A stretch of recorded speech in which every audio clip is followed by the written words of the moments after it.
lattingol lesngol ñiddugol amma yimɓe fu ɗon koytitini her sifawol man yo sifawol man ɗo to ngol ɗon her goɗɗo ngol ñaman ɗum latti ɗum kuuɗe mum boɗɗe e noon bo ngol fooɗan masiboji ngol wadda ha ummatore e noon sifawol man rontinan latti ɗum konnago hakkunde ɓiɓɓe adama en e noon bo sifawol man sabbibinan tawotiral hakkunde yimɓe e noon bo ngol waylitan ngendam yimɓe ngendam man warta sey masiboji noon be wuddugo woni her ngendam man wala belɗum e sifawol man bo ngol ɗon sankiti her yimɓe sankitaki bo catuki wala kisanɗo sifawol man sey mo Allah ceniɗo reeni kanjum wiyete toñange ko wiyete toñange bo modi ɓe mbi ƴattago dow shari'aji Allah ceniɗo walla dow annabijo sallllahu alayhi wa sallam walla dow hakkeji ɓiɓɓe adama en kanjum wiyete toñange yo toñange ɗum ɗo ɗum zunuba lattiɗo mapindijo to ɗon nder ummatore nattinan gaɗowo toñange man taw aran ɓawoɗon her sumku toñange man wara hewtomo her duniya be lahira fuu ngam hallugo toñange man ɗo Allah ceniɗo harmini toñange dow hoore muɗum arti harmini toñange man dow hoore mum ɓawoɗon harmini ɗum dow jeeyaɓe mako Allah ceniɗo wi annabijo sallllahu alih wa sallam wiya hadisul qudsi hey jeeyaɓe am mi harmini toñange dow hoore am Allah ceniɗo wi e mi waɗi toñange man bo mi harmini ɗum caka moɗon onon jeeyaɓe am bo e noon tata toñidire caka mo yo hadisol man bo ngol cahigol imam muslim wurtinigol yo hallugo toñare ɗo toñange ɗo Allah ceniɗo yiɗa toñowo ko ndey ngam majo Allah ceniɗo ya deftere makko wallahu la yuhibbu zalimin Allah ceniɗo kanko yiɗa toñowo e noon Allah ceniɗo haddititta on lattiɗo toñowo ɓeetotoɗo dow yimɓe Allah ceniɗo wi wallahu la yahdi l qawma zalimin o handitittako ɓe tum goɗɗo on wiyan ihdina sirata al mustaqim to ɗo juula o toroto Allah ceniɗo kanda lawol lattingol ɓoocingol yo Allah ceniɗo kanko kam handitittako mo to lattake sifa toñange ɗon her mako e noon bo Allah ceniɗo kanko to lattake o toño Allah ceniɗo o lattatako o tiniɗo Allah ceniɗo tinatamo Allah ceniɗo yi innahu la yuflihu zalimun yo toñange ɗo ɗum karam ɗum e noon bo Allah ceniɗo harmini toñange her kala hunde fuu e dow kala ɓi adamajo bo fuu ta toñoɗa ɗum ngam majum cheikhul islam ibnu taymiya o wi nde lattini adilaku ɗum hunde wajibinde dow ɓiɓɓe adama en e hunde wajibinde bo nde wona ko ha toye adilaku wona e kala dow goto bo fuu adilaku wona ɓawoɗon o wi e toñange bo ɗum hunde lattinde harminade her kala ko dow ɗume e ko dow toye daganta ko ɓi adamajo o toño goɗɗo fotan toñeteɗo man ɗum julɗo walla ɗum kefeero walla toñeteɗo man ɗon toño bo fuu ibnu taymiya wi dagata ko ɓi adamajo toñomo e ko waɗi bo nga Allah ceniɗo o wi wala yajrimannakum shan'anu qaumin ala alla ta'dilu i'dilu tata efta on waygo goɗɗo efta on dow soyde wadgo adilaku toñoɗon mo Allah cenɗo ko on ɗon gañimo woodi ko waadi on bo to adilaku tefi her nokkure man kam tata toñemo gaɗe adilaku her nokkure man e toñange to goɗɗo lattake o toñowo bo toñange ɗum geddal ngal Allah ceniɗo yawata nanga goɗɗo man her duniya yeeso lahira gawdi hadisol wari annabijo sallllahu alih wa sallam wi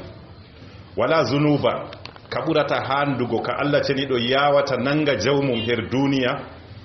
ɓawoɗon bo ɗo siganimo latti ɗum zunuba e yangada mako ha lahira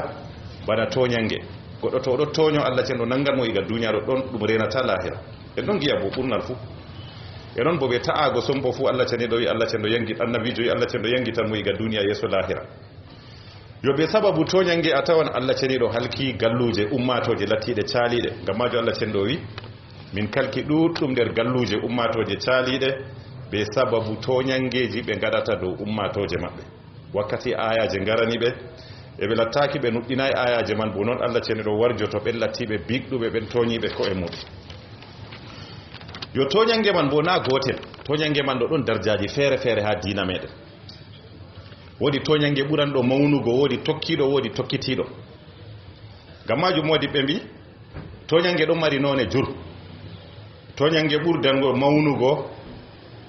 toñago Allah ceniɗo kanjum ɓurata hallugo goɗɗo o toño Allah ɗo ɓurata hallugo e noy toñirtoɗo Allah ceniɗo bo toñorago Allah ceniɗo be hawtango mo be sujidango tana mako be hirsango tana mako ɗo a toñake Allah ceniɗo a hocin jawdi ma a hirsani tana Allah cenɗo a toñake Allah ko waɗi ngam a huwi dewal man a huwanaygal Allah cenɗo a sujidani tana Allah ceniɗo ɗo bo a toñake Allah ceniɗo yo ɗo wiyete toñange lattiɗo ɓurdanɗo hallugo e noon bo toñange ɓurdango mawnugo ha dina toñago Allah ceniɗo e toñorago mo man bo ɓe hawtango mo sujidango tana mako hirsango tana mako wadgo ma hakkunde ma be Allah ceniɗo kuje kedda hakkunde ma mbiya kanje ma ɗo ɗe jottunte ha Allah ceniɗo yo ɗo to goɗɗo o waɗi ɗum o yottake kempe ha toñange o ɓuri kala toñangejo fu to o toñake Allah ceniɗo ngam majum Luqman wakkati nde oɗo wasso ɓiyi ko nde o faami toñago Allah cenɗo ɗo ɓuran hallugo o yata ɓiyi ko ya bunayya la tushrik billah inna shirka la zulmun azim o heɓiyam ta toña Allah ɗum wiyete toñago Allah cenɗo hawtango mo ngam to a hawtanimo a toñake mo toñange lattinde mapindire yo ngam majum toñange man bo to nge woni ha goɗɗo kanjum wiyete hawtango Allah ceniɗo ɗo Allah cenɗo wi inna allaha la yaghfiru an yushraka bih wa yaghfiru ma duna dhalika liman yasha Allah cenɗo yafanta ko on toñiɗomo kanjum wiyete ɓe hawtango mum yo ɗo kanjum ɓurata mawnugo ha toñago Allah ceniɗo ɓe hawtango mo kadbo martaba ɗiɗaɓa ɗon wara ha toñago annabijo sallllahu alayhi wa sallam e noy goɗɗo toñorto annabijo modi ɓe mbiya ɗon toñoro annabijo ɓe iftingo deweɗe annabijo sallllahu alayhi wa sallam rewayi Allah cenɗo ndewra Allah cenɗo ɓe maaje fotan ɗum naafe fotan ɗum duwayeje fotan ɗum salatuji fotan ɗum tasbih fotan ɗum tahmid kuje ɗe annabijo waddayi aɗon jogiɗe rewra Allah cenɗo ɓe maaje ɗo a toñake annabijo sallllahu alayhi wa sallam yo ɗo bo ɗo wara ha martaba ɗiɗaɓa ɓawa a toñake Allah cenɗo ɓe hawtangomo yo annabijo yitta a toñake mo bo o tiitake dow ma o wi man amila amalan laysa alayhi amruna fa huwa rad o yitta huwi kuugal a toñake am her magal mi waddaygal kuugal mamal lortetegal dow maɗa ɓawaɗon bo nonol tataɓol nder none toñange modi ɓe limtani en ɓe mbi toñago ɓi adama hoore muɗum ɓe geddal hakkunde maako ɓe Allah ceniɗo masalan geddal gongal hakkunde maako bo o yaran giya masalan ɗo toñake hoore maako ɓe Allah ceniɗo noon walla bo fijan caca masalan ɗo bo toñake hoore maako ɓe Allah ceniɗo yo toñange oɗo kam kanko kam to Allah ceniɗo yiɗi yangitamo ɓe toñange o toñi ɗum man ɗum geddal o waɗi e to Allah ceniɗo bo yiɗi yangitiramo ɓe majum to Allah ceniɗo yiɗi yaafomo her majum ɗo kam ɗum ɗon loro her Allah ceniɗo kanko on hudata ɓe mako deydey no laari fuu e noon kat bo nonol nayaɓol nder none toñange modi ɓe limtani en toñange jeeyaɓe toñago jeeyaɓe bimana toñotirgo hakkunde jeeyaɓe be fiigoɓe be hudgoɓe be ñamgo jawdi jeeyaɓe man be zamba be ñamgo neɗɗakuji maɓɓe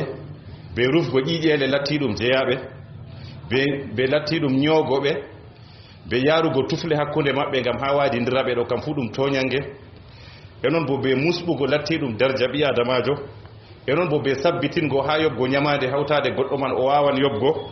yo ɗum ɗo bo fu ɗum toñangeji amma kanji kam ɗiɗon dogga hakkunde ɓiɓɓe adama en yo toñangeji ɗiɗo bo kanji bo kiitamaji her lahira Allah ceniɗo joƴƴinaɗi hokkita jawmu'en kuje man kuje maɓɓe ɓawa ɗon fuɗɗa nastingo ma aljanna e ko waɗi bo Allah cenɗo allahu yahkumu yawma alqiyamati fima kuntum fihi tahtalifun Allah cenɗo hitoto toñangeji gonɗi hakkunde moɗon ñande dargal to ɗi pe'ake hakkunde moɗon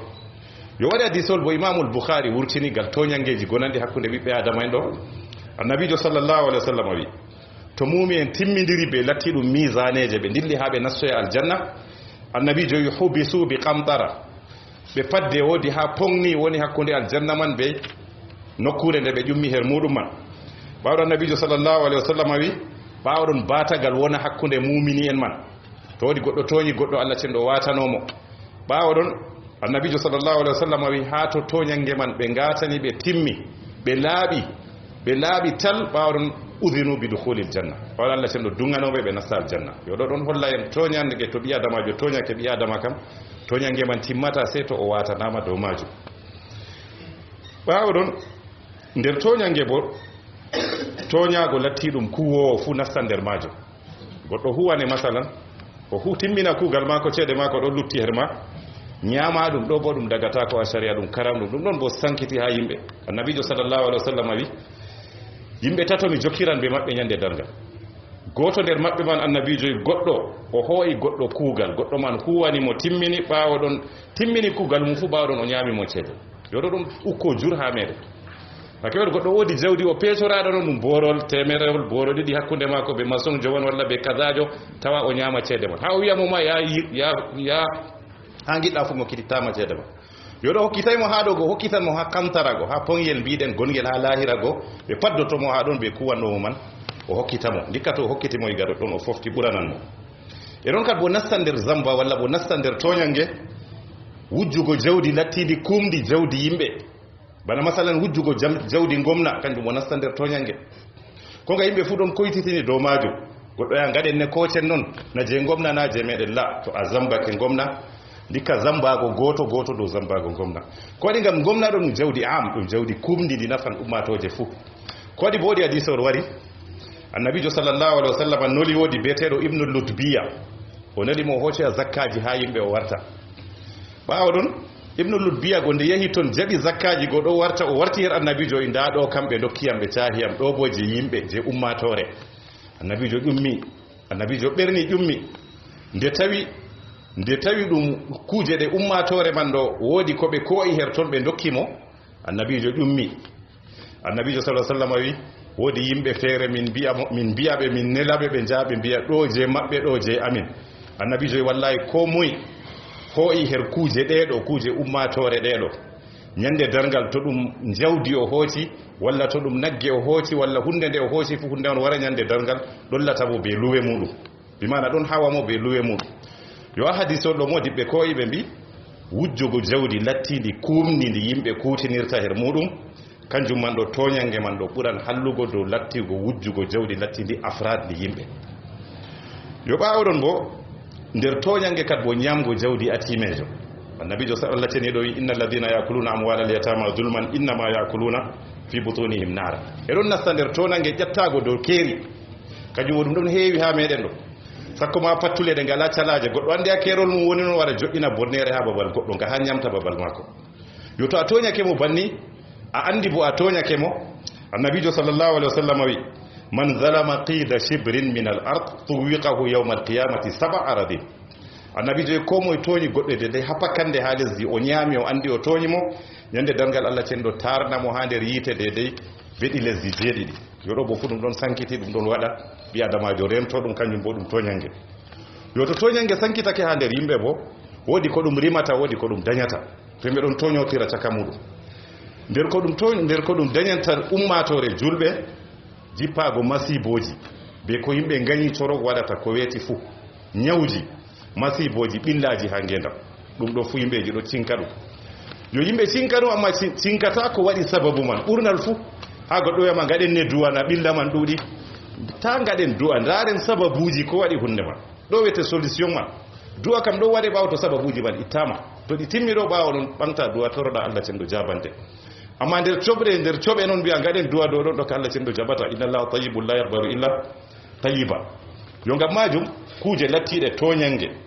sankitide ha nder ummatore ko moy tonyoto mo dummi fu yattoto do goddo jabta babal goddo jabta jawdi goddo jabta sare goddo wada kaza to dum sankitaka ya ummatore Allah cendo bo yangitira en be billaji di gonduden do yo kanji man bo be wembere hakkiloji yibe fu don bembi e non bo dum wara bo dum jippina tikkere Allah cendo do ummatore to tonyange man sankitaka ya ummatore e non kat bo nder ko to Allah ceni to tonyange dudi her yimbe ko Allah ceni do yoftata do meden Allah ceni do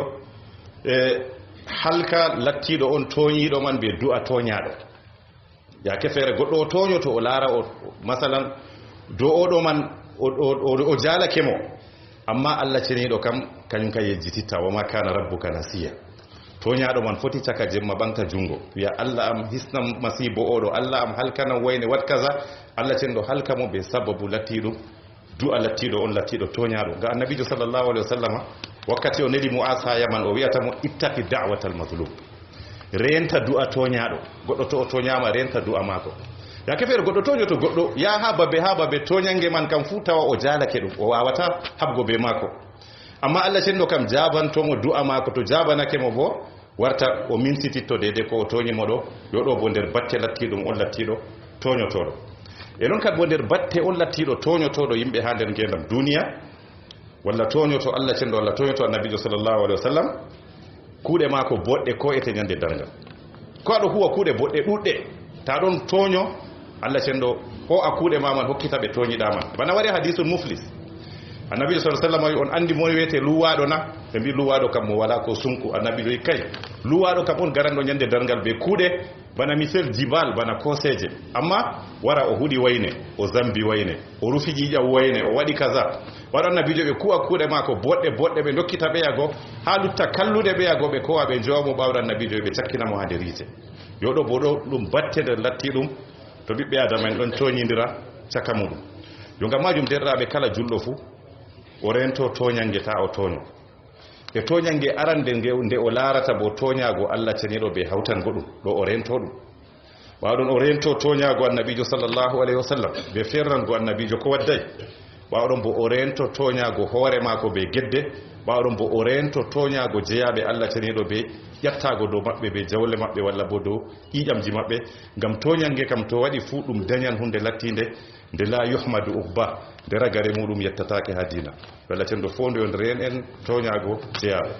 ibadallah inna allaha ya'muru bil adli wal ihsani wa ita'i dhil qurba wa yanha 'anil fahsha'i wal munkari wal baghi ya'idukum la'allakum tadhakkarun fadhkurullaha al-'azima al-jalila yadhkurkum washkuru ala ni'amihi yazidkum wa la dhikrullahi akbar wallahu ya'lamu ma tasna'un wa qumu ila salatikum